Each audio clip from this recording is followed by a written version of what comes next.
na nagpapako sa krus ng Kalbaryo. Magandang gabi rin.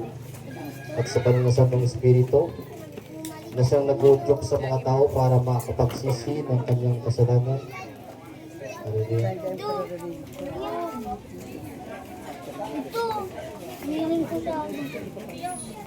May lamang po itong ituturo ko po. Ito po ay mga bata.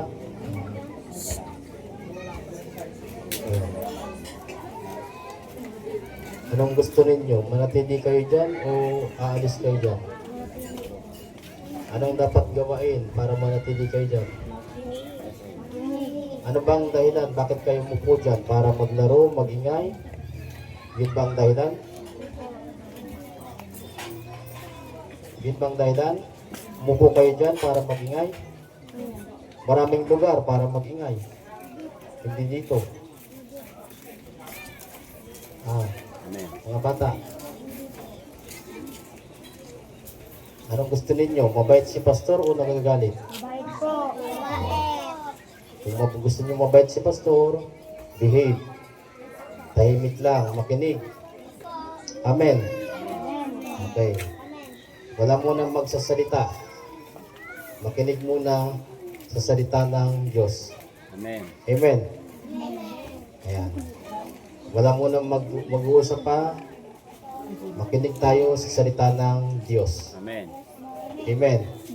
Kung maingay tayo doon, pwede tayong mag-ingay doon sa malayo. Amen. Pero welcome kayo dito. Amen. Ayan.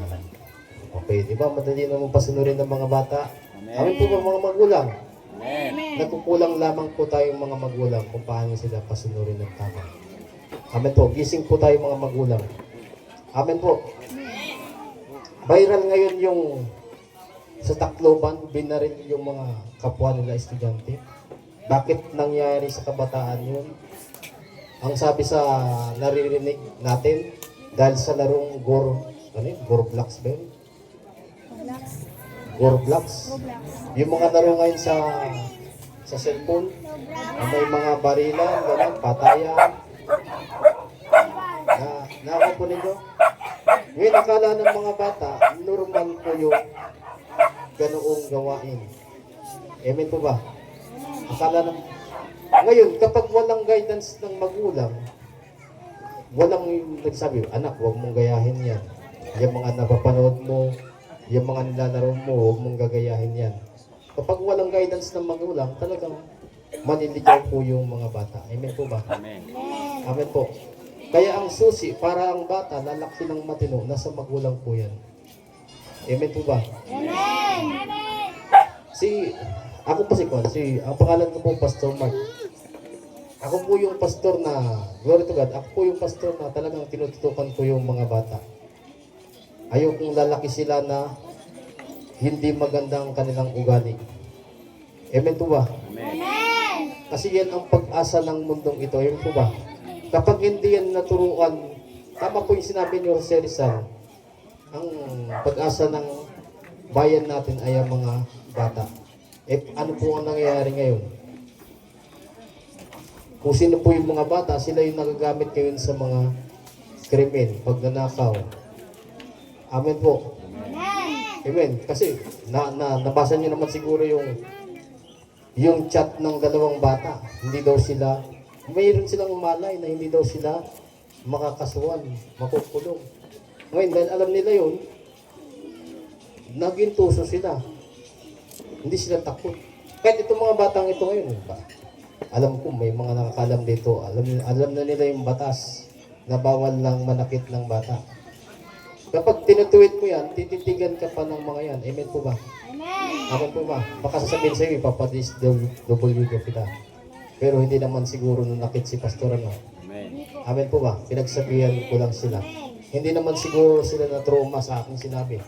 Baka mamaya sasabi, may magpapatulpo na magulang dyan. Tinroma daw ni Pastor yung mga bata. Hindi po. Amen. Amen po. Amen. Amen po. Ako po yung nagmamalasakit lang. Amen po ba? Bilang pastor. May puso lang isang pastor. Amen po. Nakakalungkot na yung kabataan natin yun, hindi natuturuan na Tama. Amen po. Amen. Okay. At ngayong araw na, gabing ito, inaalala natin yung ating kapatid si Nanay Arlene Boising. Amen. Amen po ba? Siya wala na ngayon dito. Siya yung nauna na sa atin na umuwi sa Panginoon. Ayan, umuwi sa Panginoon. The word umuwi sa Panginoon, ibig sabihin, doon siya pumunta sa piling ng ating Diyos, hindi sa piling ni Satanas. Amen po ba? Yun yung pag-aralan natin.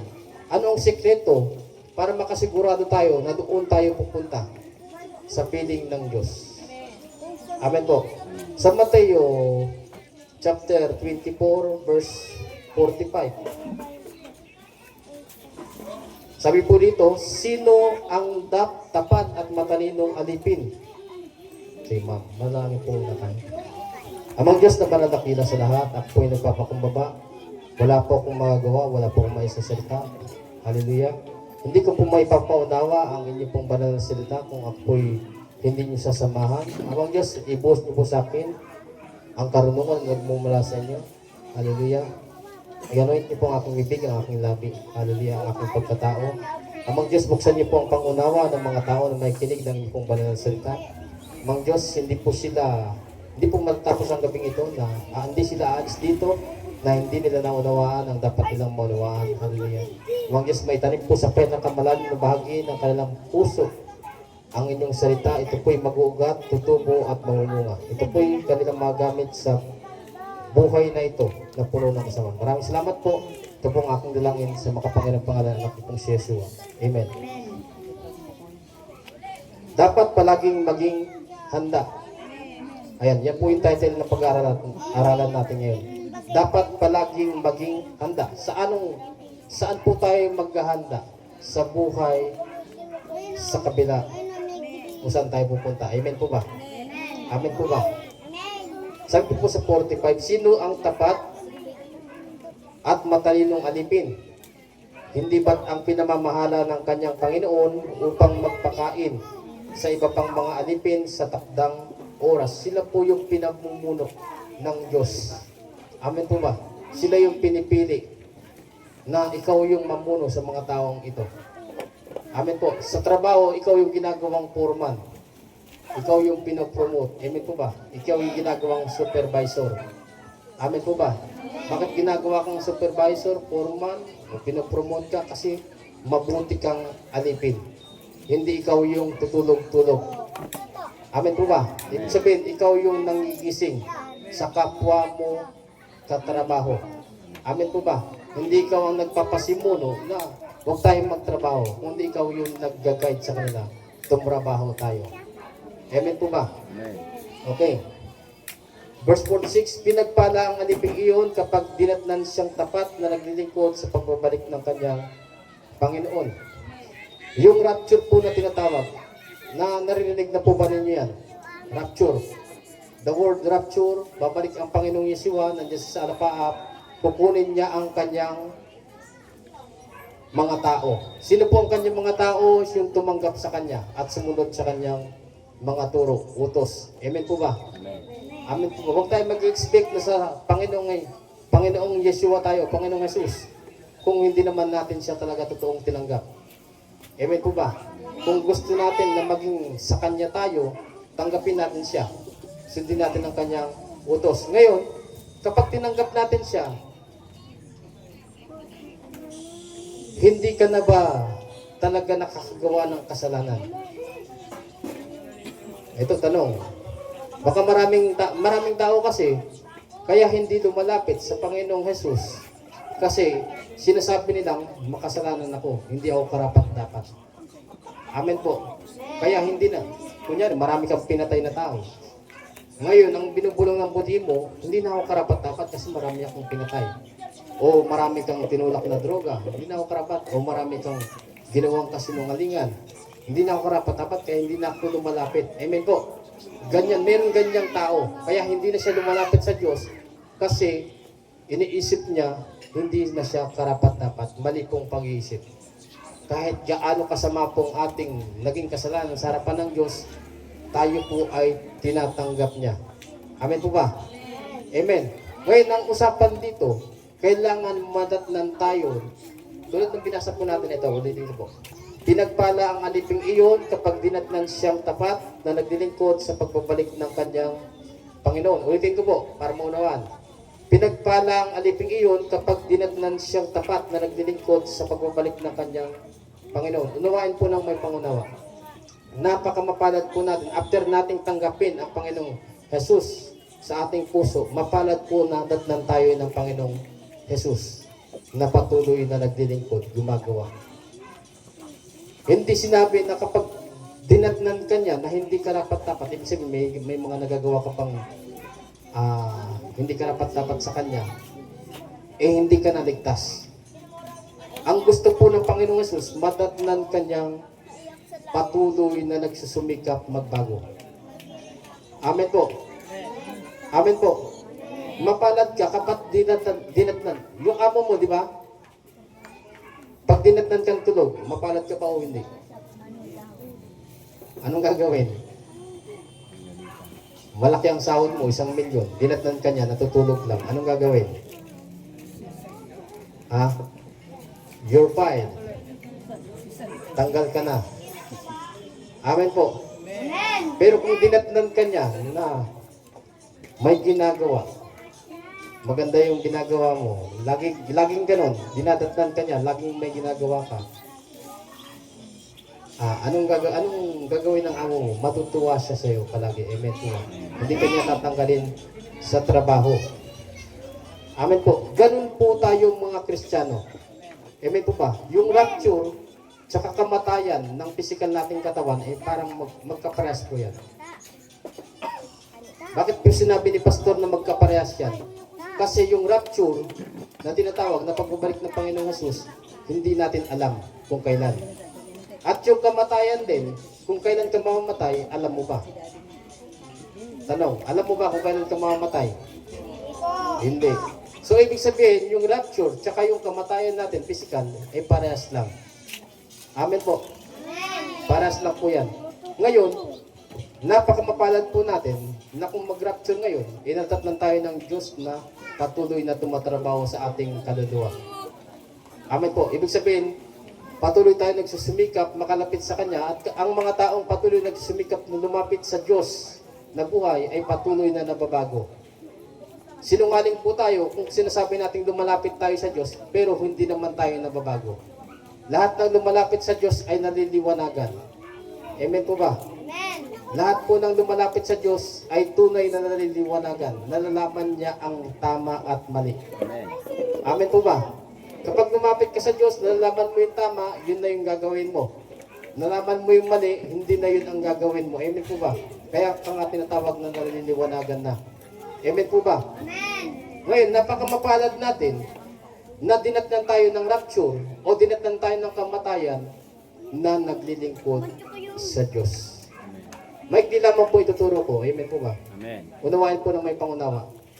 Dapat hindi po tayo madatnan ng kamatayan o ng rapture na nakatalikod sa Diyos. Dapat nakaharap po tayo, naglilingkod, sumusunod, nagsusumikap, tanggalin yung mga hindi karapat-dapat sa Kanyang harapan. Ano po yun? Mga kasalanan. Amen po ba? Sabi po sa Bible, hindi lahat ng tumatawag Panginoon, Panginoon ay maliligtas. Amen po ba? Ulitin ko. Sabi po ng Bible, banal na salita ng Diyos, nakapalaw po dyan, hindi lahat ng tumatawag Panginoon, Panginoon ay maliligtas. Amen po ba? Ang maliligtas po yung mga sumusunod sa kalooban ng Diyos. Ano po yung kalooban ng Diyos? Yung katuruan po ni Kristo. Amen po ba? Amen. Ngayon, kapag ikaw yung tao na palasuway sa Diyos, tayo po yung taong hindi ko kayo kilala. Magbasa po tayo ng Bible, hinahamon ko po kayo. O kaya may Google, i-search ninyo. Mayroon po dyan, sinasabi po ng Panginoong Jesus sa pagbabalik niya, hindi ko kayo kilala. Bakit hindi kilala? Sapagkat masasama ang inyong mga gawa. Kaya kung gusto po nating makilala tayo ng Panginoong Jesus sa kanyang pagbabalik at angkinin niya tayo, kunin niya tayo, simulan na po nating makasunod sa kanyang katuruan, sa kanyang kalooban. Amen po ba? Amen. Amen. Tulad na sinabi ko po, maikli lamang po yung ituturo ko. Pahayag chapter 14 verse 12. Ito, dito po ako magtatapos. Pahayag chapter 14 verse 12. Kaya mapalad po si Nanay Ardin. Glory to God. Napakamapalad po siya. Siya po ay namatay na kumikilala sa ating Diyos. Alam naman po siguro ng mga kapitbahayan. Amen. Nung nabubuhay si Nanay Ardin, may libreng tubig na mainit. Madaling lapitan. Amen po. Amen po. Nakakuha po ninyo. Hindi po siya naging karnal na Kristiyano. Ano po ibig sabihin ng karnal na Kristiyano? Bagamat sinasabi mong Kristiyano ka, pero nakikitaan ka ng hindi maganda. Amen po ba? Dapat kapag tinawag natin ang sarili natin Kristiyano, nakikita si Kristo sa atin. Amen po. Amen po ba? Amen. Pag tinawag po tayong Kristiyano, kailangan nagre-reflect po sa atin si Kristo. Amen po ba? Amen. Amen po. Ganun po siya. Hindi po ako nagkukondem. Ako po ay nagtuturo ng katotohanan. Amen po ba? Yung mga hindi pa po tumanggap kay Kristo, tanggapin na po natin si Kristo. At mahihiwagaan tayo. Dati ako ganitong tao, ngayon hindi na. Amen po ba? May kanya-kanya po tayong testimony simula nang tanggapin natin si Kristo. Amen po ba? Dati tayo may mga ginagawang kanya-kanyang masasama. Pero pag tinanggap natin si Kristo, diyan po magsisimula, matatalikuran po natin yan. Amen po. Kapag tinanggap po natin si Kristo. Pero kapag hindi natin tinatanggap si Kristo, patuloy lang po yung paggawa natin ng masamang yan. Amen po ba? Amen. Lahat po na tumatanggap kay Kristo ay naboborn again. Ibig sabihin, namamatay yung dating pagkatao mo na hindi maganda. At nabubuhay yung bagong pagkatao na may Kristo. Amen po. Mamamatay yung pag tinawag kong born again, mamamatay yung dati mong pagkatao na masama. At mabubuhay yung bagong pagkatao, hindi na ikaw yung mabubuhay. Patay na yung dating ikaw. At ang mabubuhay na yung bagong pagkatao, si Kristo na po ang nakikita sa atin. Amen po ba? Amen po. Amen po. Pag si Kristo na ang nakikita sa atin, ano po dapat ang nakikita sa atin? Mabuti o masama? Mabuti. Kaya dapat tahimik kayo mga bata. Amen. Amen. Behave. Hindi lang dito. Kapag meron kayo napuntahan ng mga gawain katulad nito, tandaan niyo yung sinabi ni Pastor. Tahimik lang. Amen. Amen. Bilang paggalang sa Diyos na buhay na nagbibigay sa atin ng buhay. Amen. Ito, payapa ang mundo natin ngayon, walang lindol. Bigay po yan ng Diyos. Napapahalagahan po ba natin yan? Oh, nababalik. Di ba, sunod-sunod na naman ang lindol ngayon. Venezuela, Japan, tsaka Pilipinas. Ayan. Amen po. Kapag walang lindol, hindi natin na-appreciate yung kapayapaan na to. Ito kapayapaan to eh. Yung hindi yumayanig. Payapa tayo, di ba? Kapayapaan yan. Ngayon, kapag yumanig na, mapapayapa ka pa ba? Kapag yumanig po ba, mapapayapa ka pa. Magugulibihanan ka na. Masasabihin mo, Diyos ko po, Diyos ko po, Diyos ko po. Pero, na-appreciate ba natin ngayon na hindi yumayanig yung paligid natin? Kung na-appreciate po ng bawat tao yan, siguro kanina nung nagpuri tayo, kasama ka sa pagpupuri. Ano po ba yung ibig sabihin ng pagpupuri? Pinupuri mo yung gawa ng Diyos na mabuti. Itong hindi yung mayanig, gawa ito ng Diyos. Mabuting gawa ito ng Diyos, yung hindi niya pinapayanig. Amen po. Dapat pinupuri natin yan. Amen. Yung malusog ka ngayon, nandyan nakaupo, nakatayo, humihinga ng normal, hindi ka laman ng ospital. Dapat pinupuri mo ang Diyos dahil dyan. Amen po ba? Amen po. Kaya dapat matuto po tayong magpuri. Kaya, kanina nireview ko yung mga kabataan habang nagpupuri tayo, na sumasamba, iyang ingay-ingay po nila.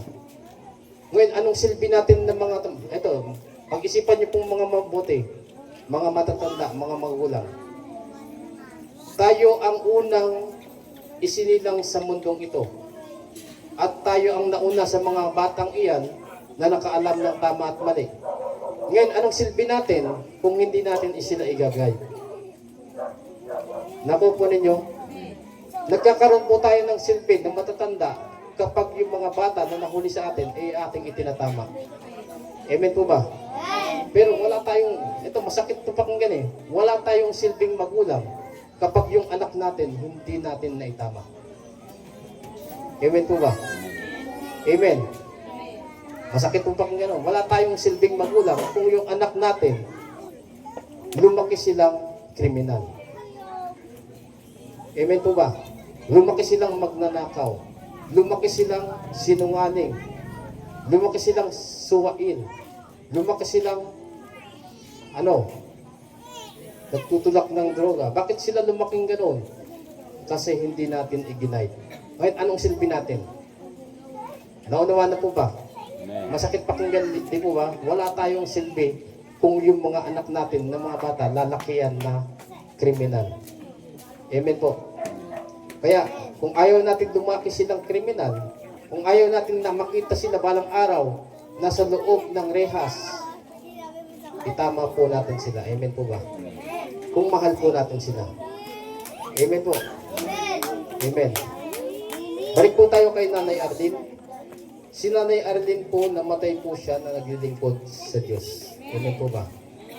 Amen po. Hangarin, maganda po halimbawa ang kanyang ipinakita sa atin bago siya namatay. Alam niyo po ba nung naghihinga doon si Nanay Arlene, isa po ako sa nasa kanyang tabi.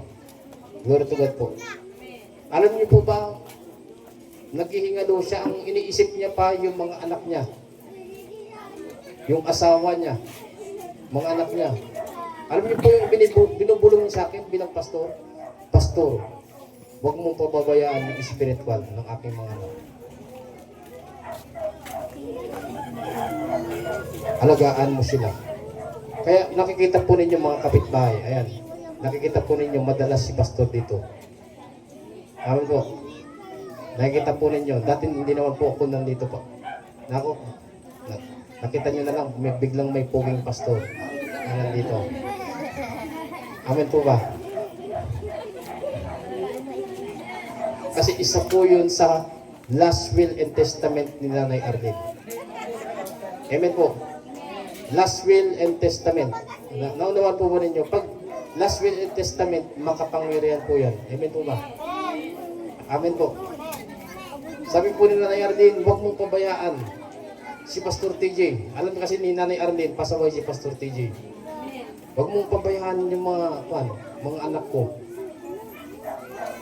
Alagaan mo spiritual. Kahit noon, hindi pa po ako pastor yung iba, hindi pa nila pastor. Medyo galit pa sila sa akin. Kasi ang naunang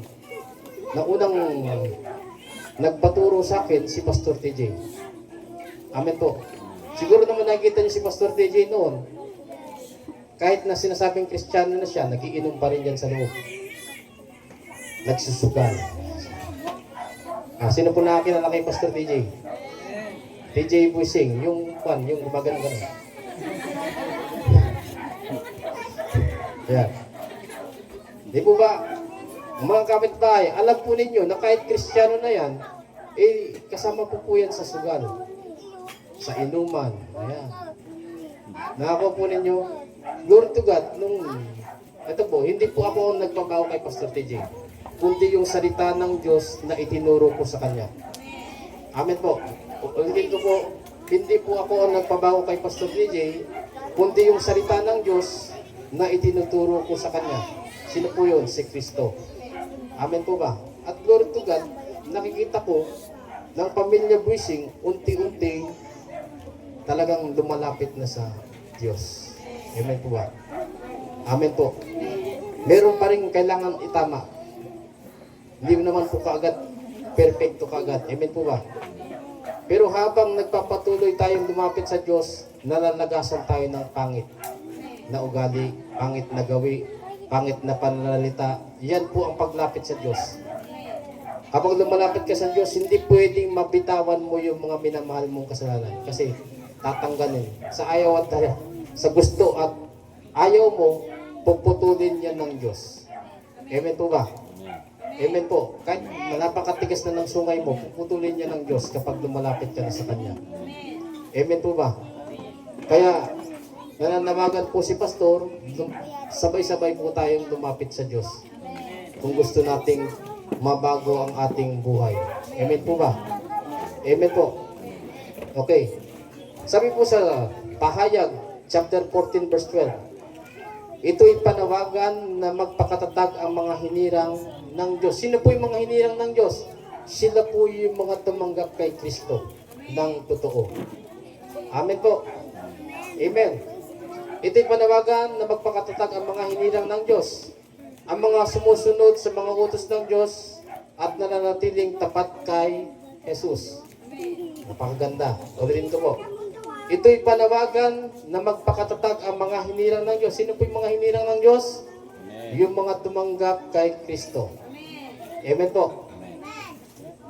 Ang sumusunod sa mga utos ng Diyos at nananatiling tapat kay Jesus. Okay. Verse 13. At narinig ko mula sa langit ang isang tinig na nagsasabi, isulat mo, mula ngayon, pinagpala ang mga namamatay na naglilingkod sa Panginoon. Napakaganda pong pakinggan. Ulitin ko po. At narinig ko mula sa langit ang isang tinig na nagsasabi, isulat mo, mula ngayon, pinagpala ang mga namamatay na naglilingkod sa Panginoon. Amen po ba?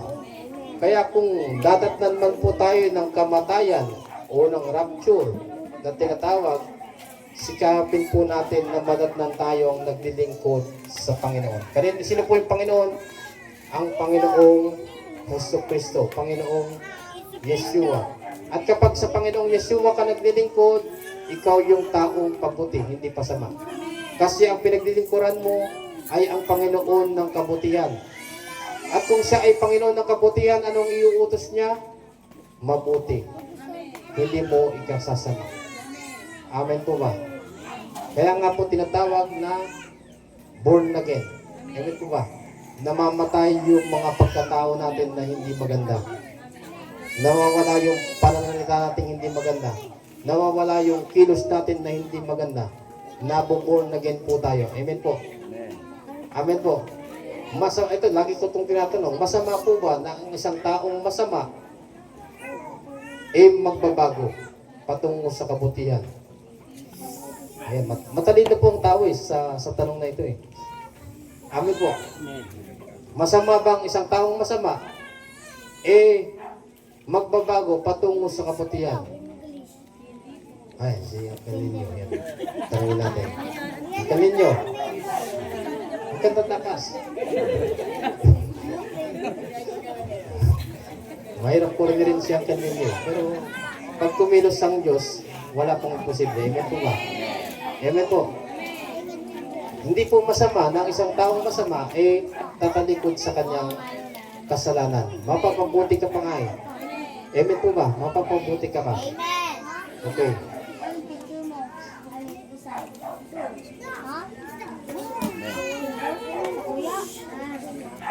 Ulitin ko po sa verse 13. At narinig ko mula sa langit ang isang tinig na nagsasabing, isulat mo mula ngayon. Pinagpala ang namamatay na naglilingkod sa Panginoon at sinabi ng Espiritu, totoo nga silang pinagpala. Hallelujah. Espiritu na po nagsabi niya na, yung Holy Spirit. Totoo nga silang pinagpala. Magpapahinga na sila sa kanilang mga pagpapagal. Sapagkat sinusundan sila ng kanilang mga gawa. Amen po ba? Kapag tayo po ay Kristiyano, ayan, lagi na po ninyo narinig kay Pastor, dapat hindi tayo takot mamatay. Amen po ba? Kasi yung kamatayan na yun na tatanggapin natin, yun na po yung katapusan ng pagpapagal natin sa mundong ito. Amen po. Yun na yung kaso, pag hindi tayo nakaunawa ng salita ng Diyos, takot tayong mamatay. Amen po ba? Ayaw mong iwan tong mundong ito. Minamahal mo yung buhay na ito. Amen po ba? Amen. Gusto mo mabuhay. Kaya nga, kapag si Tatay Kwan. Tatay Sam, Tatay Sam. Oh. Nakon din yan. Naghingalo din yan. Katabi rin po ako niyan nung naghingalo siya. Dahil minamahal natin tong buhay na to, sinurvive pa siya. Kinuryente siyang ganyan. Alam niyo yung parang plancha? Ayan, kitang-kita ko po yan na ginawa sa kanya. Bakit siya kinuryente? Dapat mamamatay na siya eh. Kinuryente siya. Kasi, sa mundong ito, pinapahalagaan natin kahit papano yung buhay na ito. Amen po ba? Sinusurvive yung buhay. Amen. Amen po. Kung yung buhay na yan, na peke, yan tinatawag po ni Pastor yan na peke. Bakit peke? Namamatay. Kung yung buhay na yan na peke, pinapahalagaan natin, pilit nating sinusurvive. Ba't hindi natin pahalagahan yung buhay na walang hanggan na naghihintay sa atin? Sa kabilang buhay. Amen po ba? Dapat yan po yung dapat mas lalo nating pinapahalagahan. Amen po ba? Kaya siguro mas maganda magpakuryente ka sa kapangyarihan ng Diyos. Para matauhan ka. Tatalikod na ako sa aking kasalanan. Amen po ba? Amen. Papasam. Tatalikod na sa kasalanan. Lalo na si tatay. Si tatay. Ayan. Tatay Narding. Oh. Sa ganyang edad tatay, hindi na mababae ah. May kasi nakarinig ako ng chismis eh. Yung mga bushing daw. Mga chick boy daw. Ayan. Di ba? Totoo ba yun? Mga bushing. Tama bang pronunciation ko? Mga boysing. Boysing. Yan. Kahit daw hindi sila kagwapuhan, habulin daw ng babae. Totoo po ba yun?